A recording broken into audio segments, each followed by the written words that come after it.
Assalamualaikum warahmatullahi wabarakatuh. Kali ini saya akan menjelaskan tentang suppositoria. Di sini hal yang dibahas yaitu ada tiga, yaitu apa itu suppositoria, bagaimana bentuk sediaannya, dan bagaimana cara memakainya.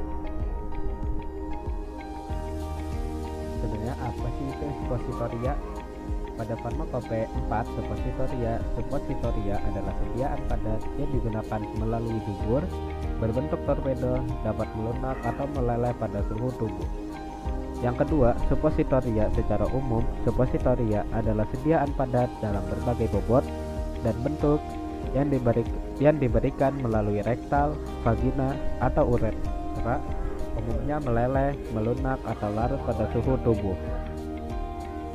Cara penggunaannya itu ada dua, yaitu lokal dan sistemik.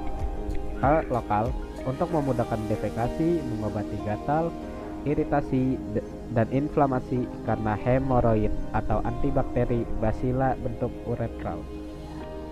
Antihemoroid mengandung anestesi lokal, vasokonstriktor, astringen, analgesik, dan emolien. Yang kedua, sistemik. Aminofilin dan teofilin untuk obat asma, clopromazin untuk anti muntah, chloral hidrat untuk sedatif dan hipnotif, aspirin untuk analgetik antipiretik. Dan berikutnya adalah keuntungan sediaan suppositoria. Keuntungan sediaan suppositoria ada 4, yaitu yang pertama, untuk pasien muntah dan tidak sadar. Kedua, untuk pasien yang tidak dapat menelan.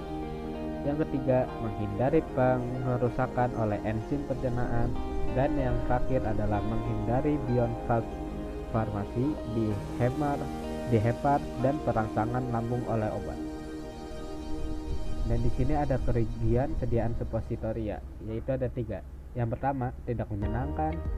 Yang kedua, absorpsi obat tidak teratur dan sulit diramalkan. Dan yang terakhir adalah suppositoria dengan basis gliserin dan sabun sangat hidrofobis.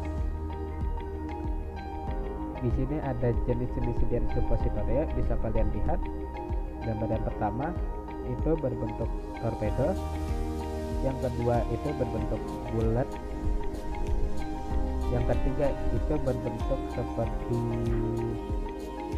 peta yang ada di buat MPK. Dan kita akan menjelaskan tentang macam basis suppositoria.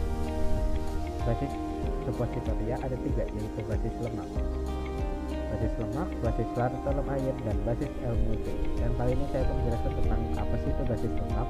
Merupakan trigliserida berwarna kekuningan dan meleleh pada suhu 34-35 Celcius, memiliki inti kristal stabil, dapat berbau tengik, mencair bila dicampur obat tertentu seperti chloral hidrat dan lain-lain, dapat ditambahkan dengan serap lava 4-6% atau cetasium.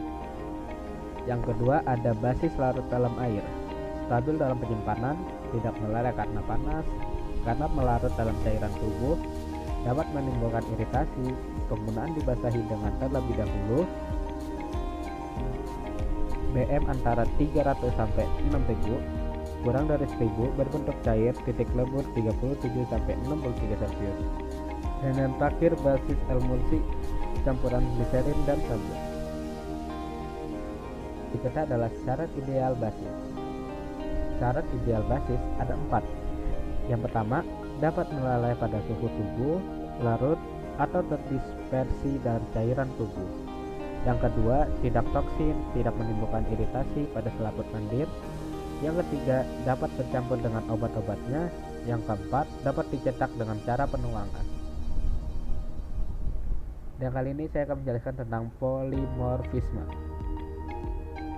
Oleum kakao jika dipanaskan pada suhu berbeda akan mengalami polimorfisme atau pembentukan kristal yang berbeda, yaitu kristal alfa, beta, beta stabil, dan upsilon. Yang kedua, kristal yang digunakan adalah kristal B stabil, diperoleh dengan suhu 34-35 Celcius. Yang ketiga, pencegahan. Suhu pemanasan rendah, tidak semua oleum kakao dipanaskan, ditambahkan dengan bahan lain dengan tidak meleleh lebih tinggi atau serak. Yang keempat, diatasi dengan cara pendiaman sebelum proses pencetakan dibiarkan 8-12 jam. Shading, penambahan oleum kakao dari luar yang mengandung kristal beta stabil.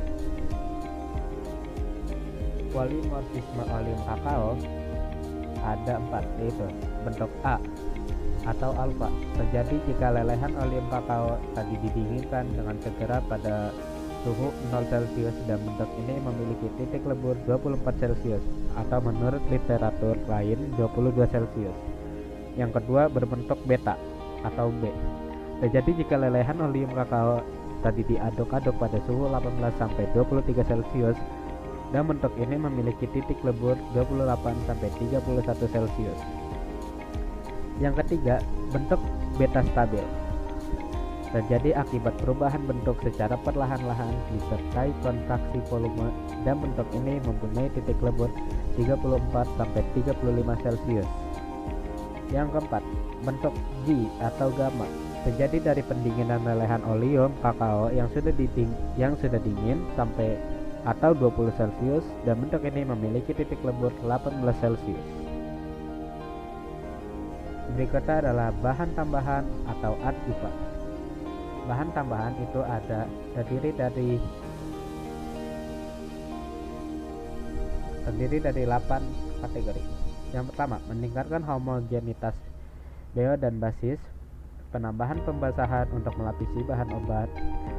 Kedua, meningkatkan hidrofilisitas, yaitu meningkatkan disolusi di rektum atau surfaktan. Yang ketiga, meningkatkan viskositas untuk mencegah sedimentasi. Yang keempat, merubah titik lebur untuk mempermudah proses manufacturing. Yang kelima, mencegah degradasi untuk mencegah ditumbuhinya mikroorganisme. Yang keenam, memodifikasi absorpsi, meningkatkan absor obat ke dalam tubuh. Dan yang terakhir, meningkatkan kekuatan mekanik supaya agar suppositoria tidak mudah patah atau jika basis sintetis. Sekian video dari saya, terima kasih sudah menyimak dengan baik dan jangan lupa untuk belajar. Saya Rizky Andika, mohon pamit. Wassalamualaikum warahmatullahi wabarakatuh.